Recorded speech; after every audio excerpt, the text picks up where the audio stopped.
Welcome to The Explainer. Today, we're diving into a genuinely fascinating framework. We're going to look at how astrological concepts can be used not for fortune-telling, but as a deeply psychological mirror. It's all about understanding and ultimately breaking those stubborn, negative, repeating patterns we all face in life. So think about it for a second. Which pattern keeps repeating in your life? We're starting with this quiet, profound question because the source text suggests a total paradigm shift. It tells us that life isn't just some straight line moving forward. Instead, it's constantly asking if you finally understood the lessons that just keep returning to your doorstep. Okay, let's map out this cosmic curriculum. We'll start with the quiet question, move into the inner world, explore love and conflict, learn from the great teachers, and finally, look at breaking the cycle. Section 1. The quiet question. There's a really profound contrast at play here. You know how external circumstances are always shifting, right? You get a new job, you move to a new city, the people and the places completely change. But have you ever noticed that the underlying emotional feeling remains strangely familiar? That's the cycle. You might get that new job, yet that exact same feeling of being overlooked or overworked creeps right back in. The cycle just repeats wearing different faces until your inner awareness finally steps in to change it. Section 2. The inner world. We begin this internal journey with the sun. Our source defines the sun as the planetary lens revealing repeating patterns connected with our identity and that lifelong search for self-worth. I mean, you might spend years trying to prove yourself, chasing recognition, building up this mountain of achievements. But the sun continually poses this quiet question: am I enough? The external story changes with every single promotion or award, but that inner search remains untouched. The text reminds us that until your true self-worth becomes independent of external success, this exact same lesson is going to quietly return.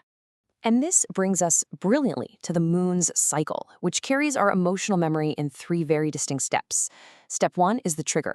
Maybe it's a passing criticism, a fear of abandonment, or honestly just uncertainty before anything's even happened. Step 2 is the emotional memory kicking in.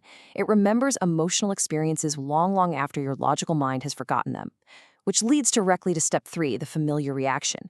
The moon just repeats this internal emotional weather, creating these outsized reactions to tiny triggers over and over again until you consciously intervene. Healing only actually begins when you recognize the pattern before you automatically become part of it. Then we have Mercury. This is the lens through which you interpret reality, and it's all about the stories you tell yourself.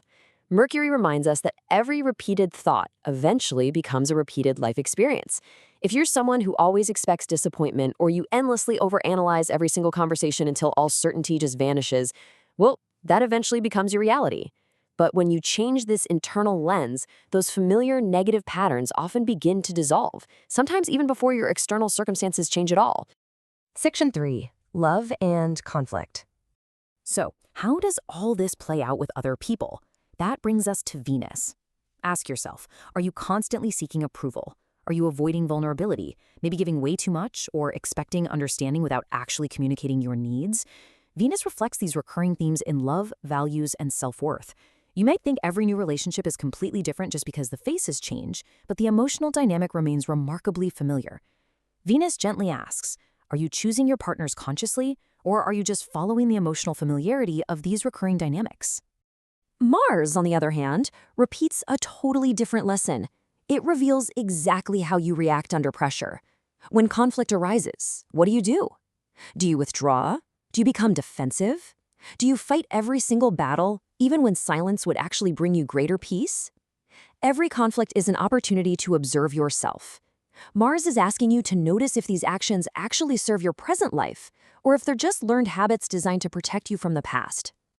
Section 4. The Great Teachers. Let's see how Jupiter builds on this. Jupiter expands whatever already exists within you, presenting a very distinct fork in the road.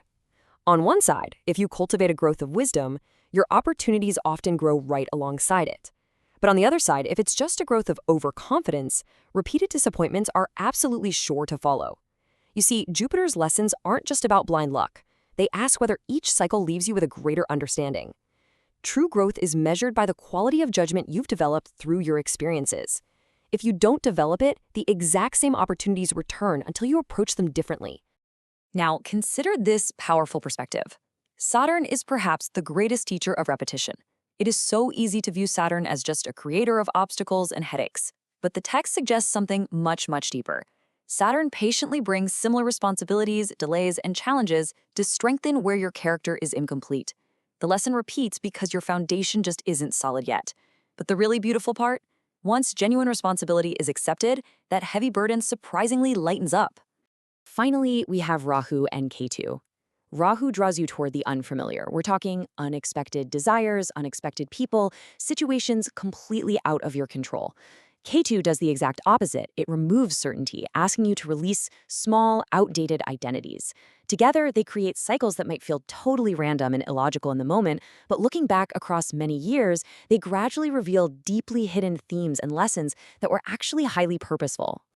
Section 5. Breaking the Cycle. Life rarely repeats exact situations. It repeats unfinished understanding. The absolutely crucial takeaway here is the realization that this entire framework was perhaps never meant to predict every single event in your life. Instead, it was designed to reveal every recurring invitation for growth. The stage changes, the details change, the people change, but the invitation to learn remains remarkably familiar. So we leave you with this final, quiet question. Will awareness finally become greater than habit? When that reoccurring pattern quietly taps you on the shoulder again, are you going to respond exactly as you have before? Because the moment your response changes, that repeating pattern disappears entirely. And that's not because your destiny changed, it's because you did. Thank you so much for joining me on this explainer, and I highly encourage you to look for these patterns in your own life today.